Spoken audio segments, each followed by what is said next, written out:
Hello प्यारे बच्चों, आज मैं आपको कराऊंगा कक्षा 7 का जो मेगा सर्वे में जो सिलेबस आएगा साइंस का, मेगा सर्वे 2 में साइंस और मैथ का, तो वो मैं आपको आज कराऊंगा। यदि आप इसको कर लेते हो तो आपका मेगा सर्वे का पेपर अच्छा जाएगा। तो चलिए शुरू करते हैं। सबसे पहला प्रश्न आता है, कुछ पदार्थों का स्वाद खट्टा क्यों होता है? क्योंकि इनमें अम्ल पाया जाता है, तो गै भाग इसका आंसर आ जाएगा। तो जिस भी पदार्थ में अम्ल पाया जाता है उसका स्वाद खट्टा होता है, इसलिए कुछ पदार्थ स्वाद में खट्टे लगते हैं। फिर दूसरा प्रश्न है आपके पास, निम्न में से अम्लीय वर्षा अम्लीय पदार्थ को चुनिए। निम्न में से अम्लीय पदार्थ को चुनना है, तो इसमें नींबू, संतरा, सिरका तीनों खट्टे हैं, तो जो जो भी स्वाद में खट्टा लगता है उसमें अम्ल होता है, तो इसमें उपरोक्त सभी आ जाएगा आपका आंसर। फिर क्वेश्चन नंबर 3 करते हैं, स्वाद में कड़वे और स्पर्श में साबुन जैसे लगने वाले पदार्थ क्या कहलाते हैं?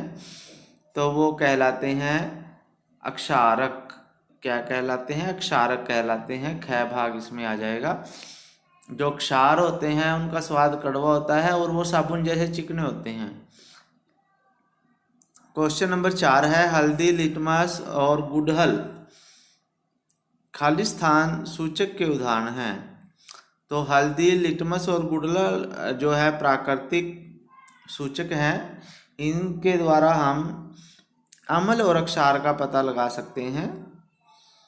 फिर उसके बाद है, गुड़हल के पुष्प का सूचक अम्लीय विलयन के साथ कैसा रंग देता है? तो यदि हम गुड़हल के पुष्प के ऊपर अम्ल डाल दें तो उसका रंग जो है मंजेंटा या गहरा गुलाबी हो जाता है, तो इसका कै आंसर आ जाएगा। फिर उसके बाद छठा प्रश्न है आपके पास, हल्दी का दाग साबुन के साथ धोने पर लाल हो जाता है, तो क्योंकि साबुन की प्रकृति कैसी है? क्षारीय है। तो जब अक्षार जो है हल्दी के साथ मिलता है तो वो लाल हो जाता है, लाल भूरे रंग का हो जाता है। तो क्षारीय प्रकृति होती है साबुन की। फिर उसके बाद है आपके पास क्वेश्चन नंबर 7। तो क्वेश्चन नंबर 7 में देखो, अम्ल किस लिटमस पत्र पर अपना प्रभाव दर्शाएगा? जो अम्ल है वो नीले लिटमस को लाल करेगा, लाल को लाल ही रहेगा, तो नीले लिटमस पर अपना असर दिखाएगा अम्ल। और यदि अक्षार होगा वो लाल को नीला करेगा, यानी लाल के ऊपर अपना असर दिखाएगा। फिर उसके बाद है, अब हम और क्वेश्चन करते हैं, दूसरे लेसन के करेंगे। फिर आगे क्वेश्चन है, क्वेश्चन नंबर 1 दोबारा से दूसरा क्वेश्चन है ये, ऐसा विलयन जो लाल या नीले लिटमस पत्थर के रंग को परावर्तित नहीं करता उसे हम उदासीन कहते हैं। उदासीन होता है जो वो ना तो लाल लिटमस को नीला करेगा ना ही नीले को लाल करेगा। उदासीन जो पानी होता है सिंपल पीने वाला, वो उदासीन होता है।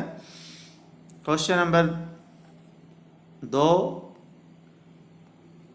किसी विलयन किसी अम्ल और अक्षारक के बीच होने वाली अभिक्रिया को उदासीनीकरण कहते हैं।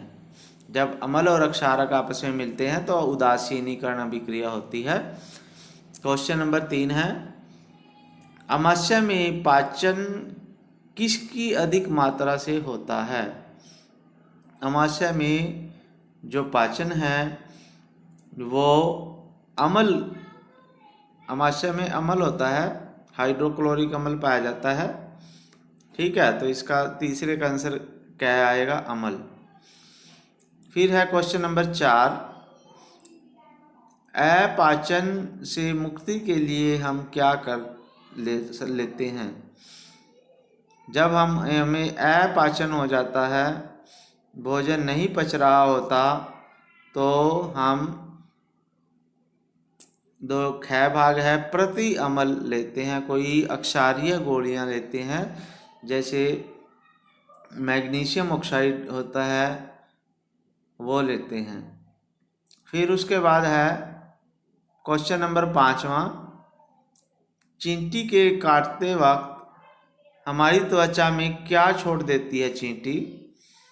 तो 5वां प्रश्न है जो ये अम्लीय द्रव छोड़ देती है। कै भाग इसका आंसर आ जाएगा अम्लीय द्रव। कौन सा? अम्लीय द्रव। 5वें का क्या आंसर आएगा? अम्लीय द्रव। फिर 6ठा प्रश्न है, मृदा के अत्यधिक अम्लीय होने पर उसमें क्या मिलाया जाता है? तो जब मृदा ज़्यादा अम्लीय हो जाती है तो उसमें हम कैल्शियम ऑक्साइड भी मिला सकते हैं और कैल्शियम हाइड्रोक्साइड भी मिला सकते हैं। तो ये दोनों हम मिला सकते हैं, तो गै भाग इसका आंसर आ जाएगा, कै और खै दोनों। फिर उसके बाद है आपके पास 7वां क्वेश्चन, कारखानों के अपशिष्ट को जलाशयों में विसर्जित करने से पहले क्या करना चाहिए? तो उनको उदासीन करना चाहिए पहले, ना वो अम्लीय हो ना क्षारीय हो, तो उदासीन करने के बाद ही उनको हमें नदियों तालाबों में उसको छोड़ना चाहिए। फिर उसके बाद अगले क्वेश्चन हम करते हैं। फिर आगे है हमारे पास दूसरे पार्ट है जो भौतिक और रासायनिक परिवर्तन, उससे संबंधित कुछ प्रश्न हैं। तो इसमें प्रश्न 1 है, वह परिवर्तन जिसमें एक या एक से अधिक पदार्थ नए बनते हैं उसे क्या कहते हैं? तो उसे हम रासायनिक अभिक्रिया कहते हैं जिसमें नए पदार्थ बनते हैं। गै भाग इसका आंसर आ जाएगा। दूसरा प्रश्न है, रासायनिक परिवर्तन में निम्न में से कौन सी घटनाएं हो सकती हैं? तो ध्वनि उत्पन्न होगी, रंग में परिवर्तन और गैस बनना, ये तीनों हो सकती हैं, तो उपरोक्त सभी इसका आंसर आ जाएगा। फिर क्वेश्चन नंबर 3 है, इसमें देखिए क्वेश्चन नंबर 3 में क्या कह रहा है, ये कोयला, लकड़ी, पत्तियों का जलना कैसा परिवर्तन है? क्योंकि इसमें नई चीज़ राख बनती है तो ये रासायनिक परिवर्तन कहलाएगा।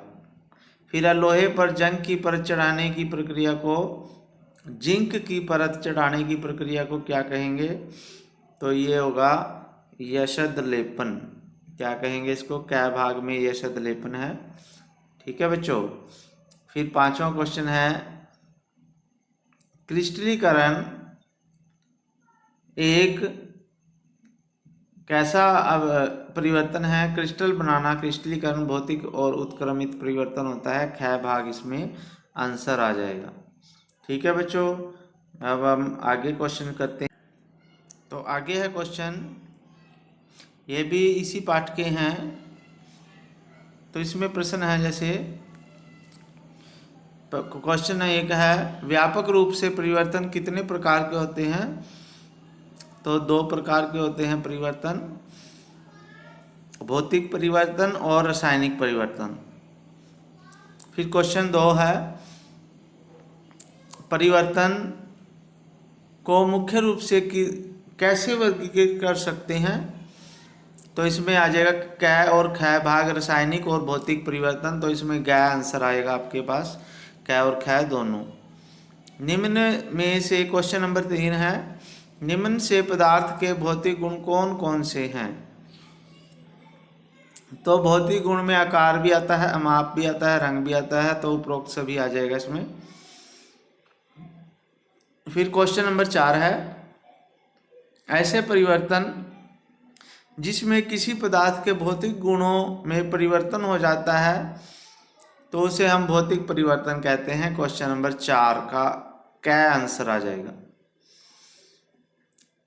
फिर है क्वेश्चन नंबर 5 है, भौतिक परिवर्तन को चुनिए।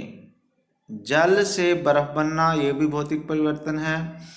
कपड़े का सूखना, ये भी भौतिक परिवर्तन होता है। कागज काटना, ये भी भौतिक परिवर्तन होता है। तो इसमें उपरोक्त सभी आ जाएगा। ठीक है बच्चों, और करते हैं। तो बच्चों आज की वीडियो में हम इतना ही करेंगे, फिर मिलेंगे नेक्स्ट वीडियो के साथ। और हाँ, आपने इस वीडियो को अपने दोस्तों को ज़रूर भेजना है, शेयर करना है। और यदि चैनल सब्सक्राइब नहीं किया तो चैनल सब्सक्राइब कर लीजिए, क्योंकि नेक्स्ट वीडियो में मैं आपको मैथ के क्वेश्चन कराऊंगा जो मेगा सर्वे 2 में आएंगे। ठीक है बच्चों, ओके, थैंक यू, जय हिंद।